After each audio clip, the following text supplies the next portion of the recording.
და ბოლოს ჩვენ შევეხებით გვიან ბრინჯაოს ხანას, მას მეორენაირად უწოდებენ გვიან ბრინჯაოსა და ადრე რკინის ხანას. ეს ხანა გრძელდება ძველი წელთაღრიცხვის მეორე 1000 წლეულიდან მოყოლებული პირველი 1000 წლეულის დასაწყისამდე და პირველში რაც უნდა ითქვას, ამ პერიოდში აშკარად მომრავლებული ჩანს მოსახლეობა, რაც ერთი მხრივ დასტურდება არქეოლოგიური აღმოჩენები და მეორე მხრივ მეტყველებს იმაზე, რომ მაღალ განვითარება კულტურისა, სამეურნეო საქმიანობისა განაპირობა მოსახლეობის რაოდენობის ზრდა. განსხვავებით თრიალეთური კულტურისაგან, გვიან ბრინჯაოს კულტურა უფრო სამიწათმოქმედოა და მეცაც ვიტყვით, ალბათ ბრინჯაოს ხანაში ნაკლებ წარმოსადგენია უფრო მაღალი განვითარება სამიწათმოქმედო კულტურისა, ვინმე ეს ამ პერიოდში საქართველოს ტერიტორიაზე მოხდა. თვითონ ბრინჯაოს შექმნის ტექნოლოგიაც შეიცვალა მეტნაკლებად. ჩვენ დასაწყისში სულ თავიდან თქვით, რომ ბრინჯაო მიიღება ორი გზით.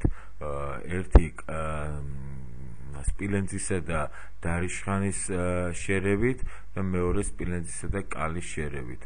თავდაპირველად, ყოველ შემთხვევაში მტკვარ-არაქსის კულტურის დროს და თრიალეთური კულტურის დროსაც ძირითადად, თუმცა მეორე იქ არის გარკვეული გამონაკლისი მაინც მიგნებული, მაგრამ ძირითადად ბრინჯაოს მიღება საქართველოს ტერიტორიაზე ხდებოდა პირველი გზით, ანუ სპილენძისა და დარიშხანის შერევით.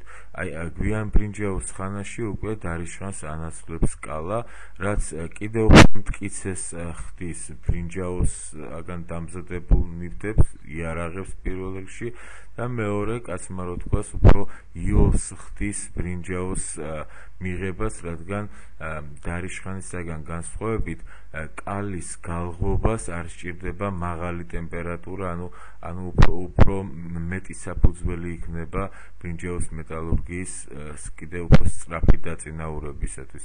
და არის კიდევ ერთი მომენტი, რომელსაც ასე უნდა გამახვილდეს ყურადღება, თუ დარიშხანი მაინდამაინც სასარგებლო არ არის ადამიანის ჯანმრთელობისათვის, კალაზე ამას ვერ ვიტყვით. ანუ პრინციპში კალის შემოტანით, კალის გამოყენებით ბრინჯაოს მისაღებად ბევრად უფრო უსაფრთხო ნაწარმი იქნა შექმნილი. მეორე საკითხი, რომელზეც მინდა თქვენი ყურადღება გავამახვილო, არის შემდეგი. ისტორიკოსებმა არა, ეს გეოლოგებმა დაადგინეს, რომ კალის საბადოები საქართველოს ტერიტორიაზე ან არ არის, ან იმდენად ცოტაა, რომ ის ინტენსიურ ბრინჯაოს მეტალურგიას არ ეყოფოდა, ამიტომ ხდებოდა კალის შემოტანა სხვა ტერიტორიებიდან და პირველ რიგში ეს არის ირანის ტერიტორია და აგრეთვე მცირე აზია.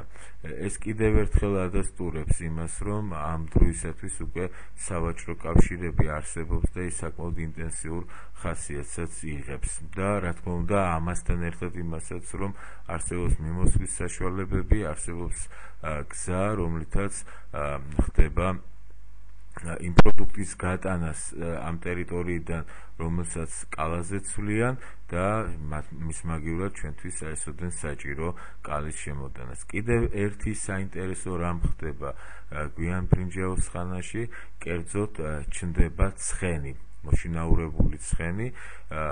ცხენის მოშინაურება უფრო ადრე მოხდა, მეორე 1000 წლეული ქრისტეს შობამდე, მაგრამ საქართველოს ტერიტორიაზე ზუსტად ამ დროიდან ფიქსირდება ერთი ცხენის ცვლების ფრაგმენტები და მეორე თვითონ ცხენის აღჭურვილობა, უნაგირი, რომელიც სხვადასხვა საკმაოდ მაღალი გემოვნებით უნდა ყოფილიყო დამზადებული, როგორც მისი ნაშთიდან ჩანს, ლაგამი და სხვა, რაც ცხენოსნობასთან არის დაკავშირებული.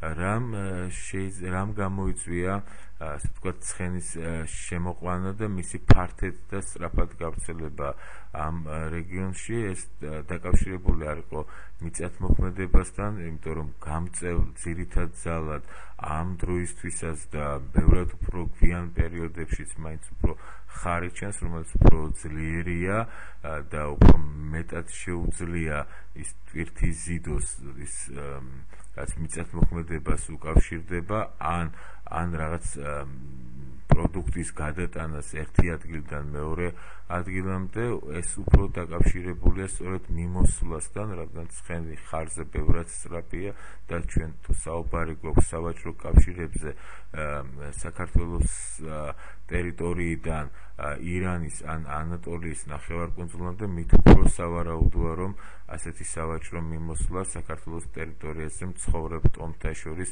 კიდევ უფრო ინტენსიური ყოფილიყო და რა თქმა უნდა ცხენი უკავშირდება სამხედრო საქმიანობას, რადგან შეერაღებაში უბრალოდ მიმოსვლის საშუალებად ის აქ შეუცვლელია.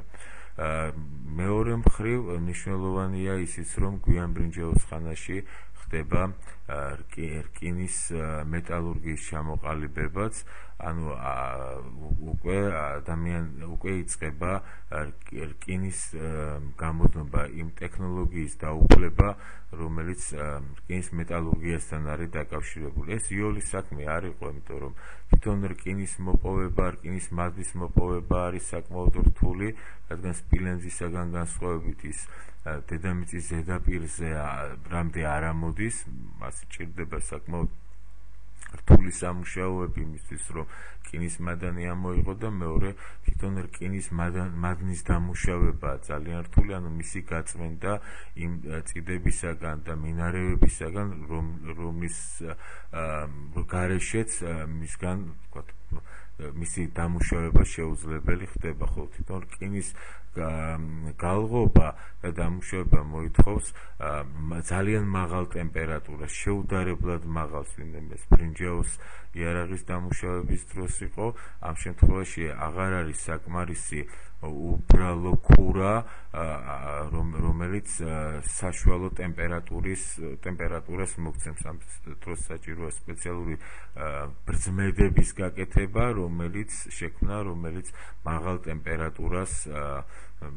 ტემპერატურის რას უზრუნველყოფს და შესაბამისად რკინის დამუშავებასაც. ამიტომ არის, რომ რკინის მეტალურგია ძალიან ნელა იყიდებს ზოგადად ფეხს და ამ დროისათვის მხოლოდ რამდენიმე რეგიონში ჩვენ სავარაუდოდ შეგვიძლია ვთქვათ, რომ არსებობდა რკინის მეტალურგია. ერთ-ერთი მათგანი, ერთ-ერთი პირველი ასეთი რეგიონი იყო სწორედ სამხრეთ კავკასია და საქართველოს ტერიტორია.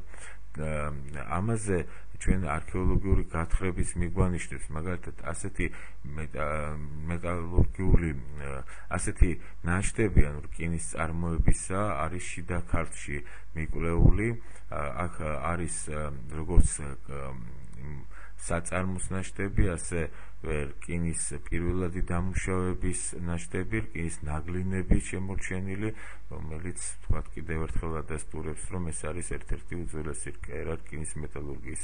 მაგრამ არქეოლოგიასაც რო თავი დავანებოთ, არის კიდევ საინტერესო ცნობები ამასთან დაკავშირებით.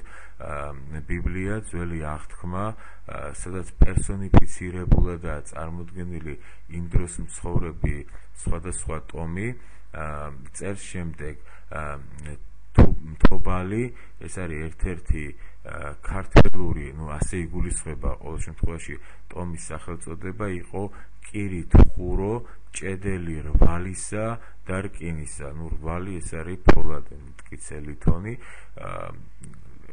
შემთხვევაში ეს შეგვიძლია ჩავთვალოთ მინიშნებად, რომ ქართველური ტომი ერთ-ერთი მაინც ასოცირდებოდა რკინის მეტალურგიასთან.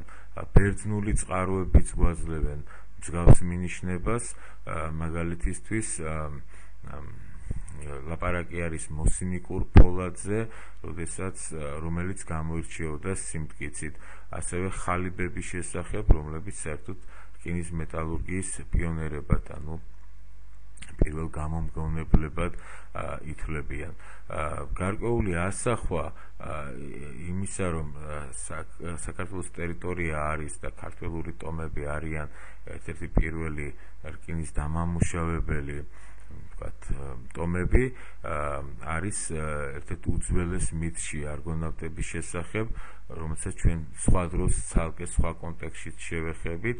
ამ მითში, რომელიც დიდი ნაწილიც რა თქმა უნდა რეალობას ასტენილია, მაგრამ მაინც ასახავს